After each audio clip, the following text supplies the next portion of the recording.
Hey guys, welcome to another episode of Fearless. And can you imagine, we are 9 episodes down, 4 more to go, and season 1 is kaput. But I'm so happy that you've been with me throughout this journey, and I'm so excited to see what's yet to come. And if you're new here, my name is Tracy and welcome to Fearless. And this is an invitation where is the English? Asking you to be fearless. So today is going to be a very amazing time because I have amazing guests and we have a really great topic to talk about. But before I introduce you to my guests, I want to give a big shout out to Westwood for facilitating and hosting us today. So without further ado, meet my guests. We have Wanjira, Ed, Neville. I'll let them introduce themselves, but they're amazing human beings, and we had great conversation before we started this, and of course a shot. We'll start with the beautiful lady on my left. Hi, thank you, Tracy, for having me. My name is Wanjira Longhour, and I am a television and radio host as well as an MC. I'm also an actress. You have maybe seen me most recently in Fena's video series, where I play somebody who is, a bit of an adulteress. Or maybe it's not me, the other person is, and I'm like luring them in. In addition to that, you can find me all over social media. Yes, we will put her tags at the end of the video. And before we move to the gentleman, you were so quick to pick up. But Wanjira, yes, your birthmark. Oh yeah, please. My name is Wanjira Longhour, and I have a birthmark on my left eye that everyone always asks about. It's not a tattoo, just because there's tattoo culture, and it's not makeup that I put on every day. It's just me. Exactly, facts. I love that. Damn. Neville. My name is Neville. I'm radio host at Capital FM, of course. MC too, and all-round personality. Yani good vibes ambassador. So yeah, and Tracy calls me Radio Papi. Yeah, he had to. The streets, you know this now. Know how to call me by, but yes, thank you for having me, Queen T. So I'm glad to have. So much. I'm to be very here. happy to have you both. I think I'm really loving the show. Yes. That's Hits 984. Doing a great job, and also for Wanjira, when you were doing the Fuse, Yes. I always want to listen to Wanjira because you're a great entertainer. Funny. Thank you, and bro. just listening to her is, and she's funny Yeah, too, she's right? funny, energetic, and the vibes. She has all the vibes. So Exactly. So today we're serving you nothing but vibes. vibes too. Vibey, baby, get on the way. So now we are going to start today's episode by first introducing what we're talking about. So today we're talking about sex, baby, but not necessarily sex like that, but sex education and the impact that it's had on our lives and now the younger generation, right? Yes. So to start us off, we're gonna play a quiz, right? It's a quiz. So we're going to answer a few questions from the quiz and see how well our sex ed is. Okay, are we ready? Yes. All right. So I have 2 pictures. One is of the male reproductive system, and the next one is of the female reproductive system. So what we're supposed to do is name each part. So that is our challenge today. And I think, what do we start? Do we start with the female or do we start with the male? I think we can start with... Let's leave the hardest to last. Let's start with male, because Yeah. usually people struggle with the female side. okay. Yeah, let's start A with sad the easiest fact. part. A Yes. sad fact. All start right, with the easiest. let's hope I remember where I saved this at. Oh, got it. The parts are labeled. All you need to do is now give the name of the part. Casually, all you need to do is just know everything about what that is. So let's start with number 1. What is number 1? Okay, number 1 is the... It looks like Is that Number 2 is the scrotum, yeah? that's facts. Excited. so that's fact. Okay, yes. Number 2 we have have. no idea what- number I have no 1, idea what number pass. 1 is. Number 3. That's Is the balls? That's the ball sack? testicles. Oh, yes, testicles. Sack. Oh, Testicular sac. yes, Right. testicular sac. Yes, true. Where do we go That's next? true. We're at 4. 4. 4. That's the foreskin. That's the penis. Oh, the 4 That's the penis. Is that the actual penis? Yeah, that's the actual penis, because there's Yeah. nothing else. So that's 4 is the penis. Yeah, okay. 5 5, is the the urethra. urethra. Urethra, Yeah. yes, that one is clear. 6 looks is like the prostate. If I think Oh, no, the 1 prostate is would the be- sperm duct. I think 1 is the sperm duct, not 6. 6? 1 is the sperm duct. But the sperm duct comes from somewhere, no? But that would actually That's what make I'm saying. perfect sense I'm because saying it's, one. it's attached to Yes, the scrotum, one, right? this thing here, the one Yeah. you didn't name. Number 1, that makes sense. Yes, I didn't even the know that that was sperm a thing. duct, yes, something like that. Pass. Oh, that's not the blue thing. Okay, my bad. What's I a thought it's blue 6. thing? Wait, what's 6 then? Because if this is... What's 1 then? I'm so confused because isn't 1 and 6 attached to each other? Oh my goodness. Okay, what's number 7? Okay, what's number 7? Why is it empty like that? I don't know what number 7. Let's go to 8. That's That's the a prostate? isn't that the prostate? I guess. think that's No, I think this is the prostate. I think 8 is I the think prostate. 8 is the prostate. Okay, It's so something what's pretty small. 9? That's the anus. The anus, yeah. So Yeah. what's 10? I think the guys can leave comments in the Yeah, please. comments below. 11 You and let us 10, know. you fill it in. Looking yes. for the doctor followers. 11, I don't know what that is. I don't know either. Nah. What's Okay. 12? What's that blue thing? What's this blue thing? We have no idea. Okay, cool. Yeah. Is that okay. where the... So we got like No, did we no. get 50% at So where's least? the bladder then? We got like 40. Is 7 Yeah. the bladder? Oh, No? by the way, yes. Yes, This 7 might be the might bladder. be, 7 or 7 12. might be, 7 yeah, might 7 actually or be the 12. bladder. Okay. Actually, yeah, 7 probably is the Confirm bladder. in the comments. Yes. So now let's move to the female reproductive system. I think this one's gonna be easy Actually, for this me. looks a lot simpler. Yeah. Yeah. All right. So 1 is Fallopian tube. Fallopian tube. tube. Okay. 2 is Uterus. yes. 3 is the That's where the fallopian tube and the egg sac connect. I don't know the scientific term for that. Fallopian duct. Is there something like that? damn no. Okay. That, but you tried. Bless you. E for effort. Just missing a shot. So 4 is ovary. The ovary. Yeah. 5. 6 is the vagina. Vagina. 6 is Vagine. And 5 is the no. I think Is urethra. 6, I think 5 is the urethra. No. I think 6 is vulva, and then Oh, I'm 5 sorry. You're absolutely right. Is the vagina? yeah. Okay. I. All right, so here are our scores. Neville, my 4 score, and yeah. Wanjira's. I think we We did good. okay. Yes. For Tumenda Shule. So the reason I asked us to do this is to help us understand better Yes. about like our sex education, right? Right. In school. How out of 10, where would you rate your sex education? Okay, so my sex education, mind you, is growing up in New York. Okay. Right? I have to say they were pretty on point. And I think that is for a number of reasons. I think it's one, that New York State does a pretty good job, a pretty darn fine job with sex education, because sex education is totally varying depending upon which state you are. Like if you're in the deep South where they're heavy on religion, they almost barely teach anything. And it's very like Adam, Eve, like Bible type stuff. It's very interesting. I also went to a really good school.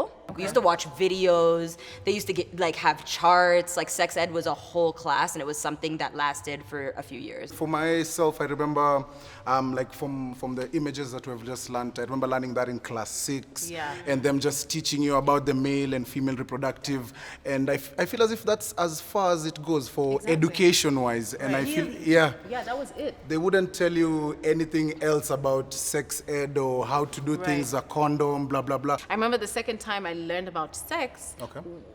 or sex education in this case, we were moving to high school.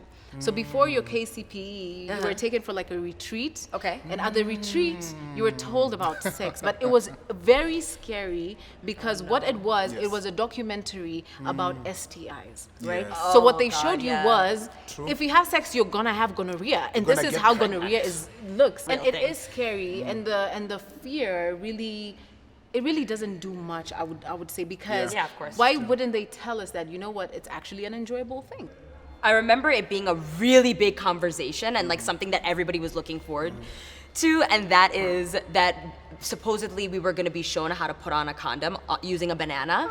Wait, Jolo, excited about that? Of course, I mean, you know, when you're like 13, you're really curious about sex, and Very true. and at the same time, like, I'm not gonna, like, yes, they did kind of allude to the fact that sex is healthy and it can make you feel really nice and it's good, but you have to be responsible because there are, you know, actions have Yes. consequences, Yeah, which yeah, is absolutely true, and you do need to learn that. I totally agree with that. Sorry to cut you off. The fact that even us in the African setting, when you're told about sex, you're told the consequences, pregnancy. You know, you're told already, if you do this, the next thing is this, and also with HIV and blah, blah, blah, and the Right. diseases. But I feel also in 2020 and as we go on forward and learning this, learning new things is also a good thing. Just as you've said, I remember I got the first time we saw in public a condom, the condom orientation of how it's put on, blah, blah, blah, was, as I said, when I was joining university. And I remember even sitting in the auditorium, and it was awkward still. Yeah, so awkward. And now we've talked about school, but what about home, right? Yeah. You told us about your mom and how liberal she was, but Yeah. I would like our listeners to, Yeah, so I mean, if anyone follows me on social media, like we were laughing, my mom, she wild. But like, no, but she's really dope, and I guess being an artist and just a free thinker, we never really had awkward moments. Like nudity is not something to be disgraced by or something that's awkward. People have breasts and penises and buttocks. It is what it is. You know what I'm saying? Like, it's never been anything that's just like, whoo.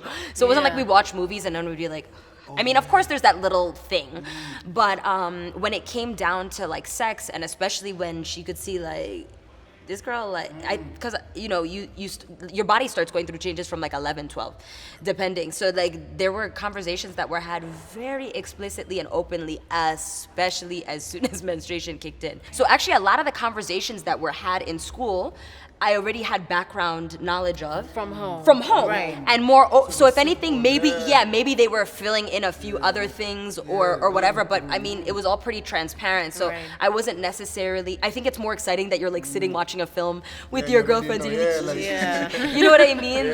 But you're just intrigued as a kid is. For me, I grew up in a single parent household, so for me, my mom did not have that conversation with me. Even I remember when I was being taken to be circumcised and taken through all that, we didn't actually like get into the nitty-gritty. So for me, the conversation never really came up. So for a young man like me, it was learning on the way. I think one of the things that is, so two things that come to mind based off of what you've said, Neville, and that is one, the fact that no one discussed like circumcision with you, and that's like it's such like whether you're circumcised or not, it's normal and healthy either way. So to make that so taboo to talk about is interesting to me, especially because you're young, you weren't born that long ago. It's not like this is 1930s, 1940s, 1950s. Because now we also have culture and tradition, which is very interesting how that plays into sex education, right? Yes. Because with culture, of course, culturally, it would be your father to explain those things to you and to gear you up and to take you there. Yeah, there needs to sort of like, someone needs to have like prepared the way. Precisely. That's exactly what I'm saying. Exactly. Yeah. That's why my main statement, I guess, today for anybody who is under my circumstances, that you need to be able to unlearn some things. Because, as you said, you learn on your own, and maybe as you're learning on your own, that is not the right way. Right. E.g. consent. I think from my experience, before now we move to the next thing, is, there's a lot of like vagueness. Is that a word? Make it a word? Vagueness. Yeah. Make it a word. With the entire sex thing, right? Yeah. Because my mom is also very liberal. Like get we'll you. go out with her, but I feel like also from her upbringing, she wasn't really able to communicate some things with me, right? Because even now, I listen to nasty songs with her, but like when it comes to like seeing some things, it's like, oh my god. Yeah, like I think consent is really only starting to be talked about in a big way now. Consent is somehow, sadly, still such a new topic.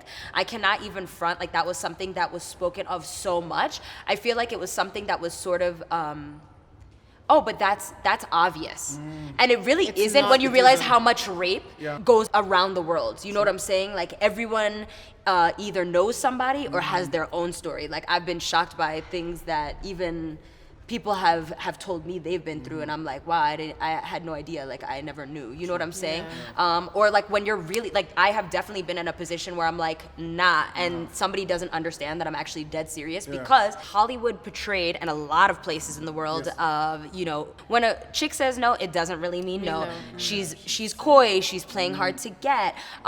Society may have even taught her because she's a good Catholic girl or whatever, that like she's supposed to maintain her virginity until marriage, but really I'm here to teach her that that's okay. She just doesn't know any better. Like there were so many ways to explain yourself to a man, to explain himself through like, nah, I really want to get that, and I should get that, because also men are taught around the world that if you try hard enough, it will work out for you. right? High pressure. Yeah, so it's a really dangerous, consent is a really dangerous conversation, because even with my family and my parents, let me not say my family, but with my immediate family being so liberal, I can't remember per se an intense, in-depth conversation that really went into like, listen, you must always make sure that you feel comfortable in this moment. Like, I feel like because I was clever and had common sense and was savvy enough, you know, as a big city girl kid, you know, New York City, like, oh, you would know that already.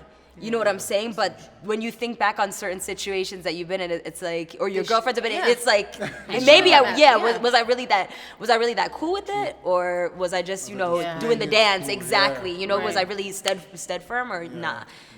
Which brings me to a story. So last weekend, I had gone to a popular restaurant, and we were just chilling with my friends, and some guy who knew one of the guys we were with came and sat down just to introduce himself. Say hi. So I introduced myself. Hey, I'm Tracy. He says his name, what, and then my friend goes to introduce herself. So she's like, hey, my name is what, and he's like, oh yeah, can you show me your tits? And we were like, I mean, I'll be very honest, it took me not a long time, but it took me quite some time to register what this man said. And this was just the other week, yeah? This was just last week.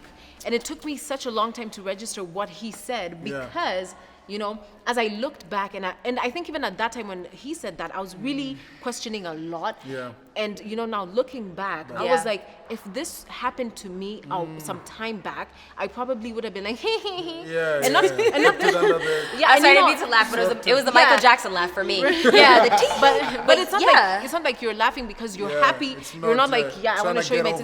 But it's just like, I'm so uncomfortable, but I would rather move from this than actually talk about what the hell this was. But I was very happy, and this is what I was telling my friend. I'm happy that you stood up for yourself, because she went on, like, she really went hard. Oh, really? She did. She was like, tore him a you're new one. disgusting, you're shameless, you know. Yeah, we need good. more of that. Exactly. And I think it's really good that we really understand what consent is. And we were talking about confrontation earlier on. Yeah, and because a lot of us don't want to deal with the confrontation of things, that can be really, really dangerous, because that's why a lot of rape victims don't even report being raped. And not even don't report, they don't even know that they were raped. Because they look back and they're like, damn, was that actually rape? Right. Because if you're actually going to sit down and wonder if that situation a rape, like, that's actually already it's really it's already questionable. suspicious, right? Like, that's sus. And even the situation that you've brought up, I'm glad that she spoke up for herself, because us as men, one thing we also have to unlearn is the fact that you might see a girl on social media portray a certain image. When you meet her in real life, get to know her, like, on the personal basis. Even if she's shown you all the goods on social, it doesn't matter. But when you meet her in real life, don't be that forward to her. I'd rather you feel it out, the situation, before you actually, because in that instance, I'm glad she stood up for herself, because we can't go on like that. Also, on the consent issue, as men, I know that conversation hasn't been brought up a lot, but it's also something that you, as a young man, if you haven't learned about it, it's something you should go out there and want to learn about it. Because for me personally, as I said, I had to unlearn some things, because as you're growing up, I don't know if you've heard this story, maybe you've heard this story, Tracy, but as young men, as you're growing up and you're going into sex and you're having this chat with a female, or the common joke where you say you just want to put the tip in. You know that common joke? Of course. Which is not a joke. Just a tip, it's all right. Exactly. Yeah, which I had to unlearn, in the fact that that is not a joke. That could be rape. You know, because if I didn't give you consent to go all the way, then you took it there, it's already a different story, you know. Exactly. But us as men, the way you've learned is, when she says just the tip, you just go, you know, do your thing, you know, which is not right, which is a culture we need to unlearn. Even as a man, you know, if a woman is telling you no, why do you feel like you need to ask again? You know, like, it stops there, period. Like, why does there have to be, are you sure? Because I feel like if I was sure, I would have told you yes. Yeah, right. But my first response or I would have told you no. I'm not sure. Another part of consent that no one talks about is, like, spousal. Or, like, if you're in a relationship, like, just because you're with somebody and that's supposedly your person, like, that doesn't mean that person has a right to you. And spousal rape is a real thing, like, where people, you know, are taken advantage of or are put in uncomfortable situations, even when they're in a relationship. You know what I'm saying? Like, is there respect here? Because the only way that love can exist is if there's mutual respect. I agree. It can't exist otherwise. But you know, I feel like there's such a thin line between, before you talked about culture and tradition. Yeah, yeah, Because you look at what you said about spousal rape. yeah.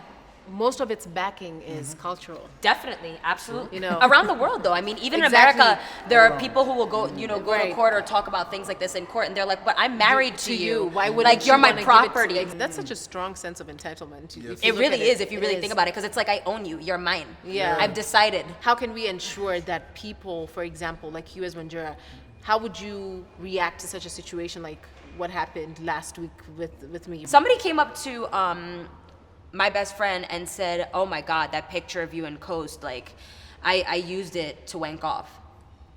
Like, these are things that people say to people. Like, that's why like you're. Yeah, and this was like, this person said, this is a while back. This is not like Out of his mouth? out of his mouth, like front and center. This wasn't something that he even tried to say in the DMs. Like, this is something that you say to you in face. Damn. And imagine how uncomfortable that is. Like, sometimes you want to pop off, and Yeah. as big a character and as fiery as I am, like, I know that sometimes you're just dumbfounded. I remember she Yeah. told me that, and for real? I had literally Tracy's reaction. Like, I was like, what? I don't know. I feel like the youth is really the future. It's all about posterity. Like, they're gonna have a lot to do with how things go from here on out. Children really need like a proficient education, but I think also, like, because you touched on culture, Tracy, Right. and like we were talking about that earlier, we need to change things culturally. Yeah. You know what I'm saying? It might be hard, but I think. But it's possible. But it's Anything is possible. possible. Yeah, yeah. Exactly. You know? But you were right. Like, now it's time for us to take this and really push. Yeah. Because I would say, if you find yourself in a situation where you feel disrespected, it doesn't Yes. matter what magnitude it is. Yeah. It could be very Little or huge, right? Yeah, I get make you. sure to call it out, Yeah. right? True. Speak Because up. you don't want to look back and have regrets on how you carried yourself in a that situation, Yeah. right? Or how you let someone disrespect you. Because if you're with a partner who's disrespectful like that, can you imagine if you let it slide? Then he continually That's how it, yeah. learns You how literally to- took the words out of my mouth. I was gonna be like, we're creatures of habit. So as Exactly. human beings, like, if you start Let it letting things slide. slide, you're gonna keep Then letting you letting other people Exactly. slip. Even for you, Neville, you're the guy here. So what would you tell guys about consent? For men, I guess one of the things we need first is accountability. We need to be accountable as men. Because us as friends, as she said, it's easy for us to talk about sex, nini, and we hear all these encounters of what we've done as men. We need to hold each other accountable. We need to tell our friends, yo, fam, that young girl or that girl, she's too drunk. You need to tell your friends the right thing, because it's not a good thing when you've taken advantage of a drunk girl. There's no superiority in that. There's no macho-ness in that. There's no coolness. There's no waviness in that. You go out to the club, you buy a girl a drink, that doesn't mean anything. Yeah. As men, you might think, but sure, Yes. 5 cocktails, it's a sure bet. Nothing like that, Right. fam. I feel as if also unlearning those things that you have learned over the years, that you've heard your uncles say, that you've heard people say, that is also an important thing as men. And learn all those cultures and learn them, because they're not taking us anywhere. You need to teach your kids the new culture, to treating our women right, being respectful one way or another. I Right. hope men out there are listening, because it's an important conversation Yeah. in 2020. I think both ways, right? Yeah. Both the men, both the women. women, The women have are so listening, much yeah, to learn, to offer right? and to learn. So I was also reading a study, and they were talking about how over 150,000 girls in Kenya alone are now, have either given birth or are pregnant, right? So yeah. the cases are on the Yeah, rise. I saw that in counties, Exactly. Machakos, I Yeah, saw it's that. crazy. Sad. So how do you think sex education in schools should be done? Right? I know you touched on it a little bit. Yeah. As you've been here in Kenya for a while now. Yeah. What suggestions I would you give? think in terms of suggestions to give to better sex education, I think so much is tied to culture. And so I think the only way for us to better ourselves is to have governmental campaigns that hit home hard. Before we even start amping up sex education in the schools, you absolutely have to make billboards and commercials and ad space that basically start saying, teach your kids about sex. Like, that's how you start to get things, you infiltrate people's mind. It has to be very subliminally, and that's also how you start to change culture. Even as a man, I remember when that story was reported, it was really such a sad situation that during COVID, where you're expected to be safe the most is at home. Yeah. So, and all children are at home now, guys, schools are closed, universities are closed. So for that report to come out and the government to just be, passing by these issues, it's really a sad situation. So I agree with you when it comes to sex education. It should be a fierce campaign, a campaign that runs everywhere, that the government and everybody is involved, not only teaching us for academic purposes, but also for it to continue gearing us for a better life. Below that education, Right. it's becoming a problem. I agree. I think schools and also the institutions that we're talking about, I think they also need to be very clear and hit the nail on the head with their messages, right? Because even from what I learned in school and even after, everything was so vague. Even like just Surface. exactly. Yeah. Because even with oral sex, but a lot of people get STIs from STIs, oral sex because they don't know Yes. how to prevent. Yes. Because Yes, I mean that's a there are wonderful safe point. there Yeah. are They don't safe know. methods of doing it, Yes, girl. but we don't know. Yes, Right? we need to know. Yeah. So I think they need to be very clear, like call it as it is. Yeah. Because if we're coming from, like I said earlier on, if we're coming from a place of fear, then we're not really achieving much, right? So just be very vocal and be very clear with your goals, right? Yeah, Because I totally for agree. most of the things, and the reason why we were learning from a point of fear Yeah. is because our teachers were doing a curriculum that wanted to respond to the HIV and AIDS Yeah. pandemic, right? Right. So the curriculum was stop having sex, Yeah, 'cause you'll get You'll AIDS, die. Yeah, you'll die. yeah, exactly. So Yeah. that was their response. So that's why it was coming out of fear. So I mean, right now, honestly, we know these things exist, but can we actually help our younger generation? Yeah, do Because better. if cases in less than 5 months, months, Yeah. are rising up to 40%. It's very sad. crazy. That's wild. So I think lastly we can touch on contraception, because it is a part of sex education, and in our schools as well we were taught about contraception, but it was very vague. Yeah, Right. surface. So a lot of, I know so many people who came to learn about contraception on the job, right? So it's like, okay, I did this, so what do I do? Go get Yeah. P2, and you're like, oh, can I go? Yeah. It was like a very, like, kind of, hush-hush, conversation. Yeah. So first of all, what's your take on contraception? Yay or nay? Yay. Very necessary. It's very important. And it can be very healthy. I mean, you know what I mean? Like, it can protect you from disease. It can protect you from unwanted, unplanned pregnancy. In some cases, it can help women with birth control, for example, with, if you're having painful periods, Or the really bad, polycystic, or like, ovaries, polycystic ovary syndrome, which is a thing that a lot of women have. Then, those kind of symptoms, whether it's like added pain or even cysts, even Right. pain brought on by cysts, like birth control helps with a lot of things. So I can't, when people try and argue for it not to exist, I'm just, Make it make sense. make it make sense, bruh. I get so Yeah. lost. So that's me. I totally agree with you too. I feel as if it's a conversation that if like say you're in a relationship, if your partner is okay with that, that's a conversation you should have first of all. And for me, I'm pro contraceptive. My stand on that is a bit different in the sense that Let us know. for young, not children, let me call them young adults, Yeah. okay, under 18 years old, yeah. I feel like they shouldn't just go over the counter and openly just be given contraceptives. The reason why I say that is because I've had friends who ended up having issues because of this contraceptives, because they didn't know So, how for to example, I'm so intrigued, really. like the polycystic ovaries syndrome, right? As much as yes, birth control is also one of the cures, or Well, medicine. helps assist. It and helps, I guess, right? But side also effects. because of how the contraceptives mess with your hormones, it really makes a lot of young women now start having issues with that. And because young women don't know about that, I would rather How old, out of curiosity? Like 13, 12, 11, how old were they? around 16, exactly. Around 16, 17, which is a young age, Yeah, right? absolutely. It's quite young, Absolutely. right?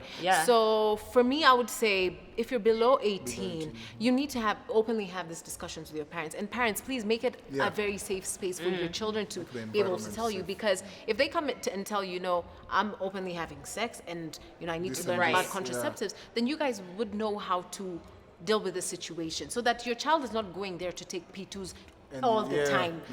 Right? P2s are the worst things ever. Apparently, you're not supposed to have more than 3 a year. And babes are having them 3 times a weekend. Okay, stop. You know what I mean? You're wild. Damn, that's the WAP. I'm really about it. It's crazy, but it's a reality for so many girls. So for me, I think if you're below 18, go with your conversation with your parents parent, and be like, okay, this is happening, so you know what's best for you. So if your parent, your doctor, and yourself decide, okay, I know I'll be regularly having it, so they can put you on a birth control. Early as early as you're having sex, right? But then of course after 18, go. Then it's make on sure you. then it's on you. When you're saying about talking to someone, as she said, it's kind of hard to have that conversation with your parent, but you could take it further. As I said, we have those, as I said, relatives or aunties, the ones who you're kind of comfortable with, because we all know those uncles or people around us who are a bit older than us, who you can somehow have that conversation freely with them. So I feel as if, yes, there are ways in which under 18s can have that conversation with someone before taking it to your parent, because you feel your parent is like God. He's up, she or he is up there. So maybe you could slowly start having that conversation, so that if your auntie or who is taking it to your parent, it might sound a bit, much better. Or and also, as you've said, giving them access to contraceptives is also a good thing, because as you said, doesn't get them through that hectic process of you're in the mistake, you can't get out of it, or So I feel as if both those sentiments, I'm sure people can see which I think which puzzle and which works piece, for you. whichever works for you. Absolutely. I mean, and I'm just like you were saying, we're both gonna have points because it's there's no right or wrong answer, really. You know what I'm saying? Like, some things are gonna work for some, and some things are not gonna work for others. So I think just like life, it doesn't come with a booklet. It's more or less trial and error. But let's get the conversation freely flowing. For the love of God, like, let's at least start there. And then we can see what can happen next in terms of those intricacies, because heaven knows we're, I feel like, quite far from even that. That idea. Right. Thank you, guys. This was fun. Yeah. This was a good conversation. And if you have any more questions, please drop them. Please ask them or drop them on the comment section. Plus the answers to the picture. To the down below. I hope I scored well. I'm so competitive. But thank you so much. And I think, and I hope you learned a few things from each one of us. I think we all had really good points for each other, and even for you watching at home. And have these conversations with your parents. It's not easy, but try and have it with your parents. If you can't with your parents, have a close person that you can open up to. If it's your Wanjira, if it's your Neville, make sure you find that person that is there for you, because you can't do this thing by yourself. And you need someone. You don't want to learn things when you're older and you're like, I wish I did, when you can have someone right now take you through this thing. So I think that's my takeaway. Your takeaway? I feel like my takeaway will be what I always say, and that is knowledge is power. So please self-educate yourself. It will avoid a lot of unwanted or awkward situations that will occur, because it's life and they're going to be awkward and unwanted situations. I will not lie to you in that. But I think that if you're able to at least know something and know certain things, then you're gonna be in a much better position to be able to make assertive decisions. You see what I'm saying? So it doesn't matter if you are a virgin or you're not a virgin, like that quiz we were taking and how I joked, know what those things do and what's going on with the human body, because it's actually really normal. So that's that on that. Right. Okay. And for the gents, normalize hearing no. You'll hear it a few times. Get used to it. It's not something that you don't have in your dictionary. So get used to it. Also, accountability among your friends and amongst yourself. Hold other men accountable. Hold our queens, our kings, everybody to be held accountable. Also, the last one, and learn some of those things that you have learned for yourself. If you have learned this is the right way, it might not be the right way. Get new knowledge. As you said, knowledge is power. Learn new things, know new things, and I'm sure you'll be good after that. Right. Yo, Neville is on it. I'm about to make you the brand ambassador shooting for my campaign. three-pointers, You're about to be the three-pointers. brand ambassador of this campaign, Three-pointers baby. from Okay, the do it then. players, Yes, give yes to seven. all of that. Agreed. Love to. I mean, I think I did such a great job. Yes, picking you you did. two. Yes. So happy, man. That was dope. Thank you, Tracy. Let's get it. Thank you guys. And again, there's no shame in sex education. Yep. There's no shame at all. But thank you so much for watching today's episode. Again, big shout out to Wanjira and Neville. Woo, woo. We had a great time. And of course, thank you so much, Westwood, for facilitating this and just being so hospitable, right? It was Yeah, good. yeah. It was quiet. Amazing. It was good, right? They even It's gave us cute. a shot. You know what I'm saying? Like, we still coming back to that shot. Right? One shot we took. Yeah. So yeah, thank you, Westwood, and again, back to you. Thank you so much for watching this episode. See you guys the next time. If you haven't subscribed, make sure you do, and tell a friend to tell another friend, tell another friend to subscribe and watch all the videos that we have put out. Thank you so much. Mwah. Sending you so much love, and have a great week ahead. Bye.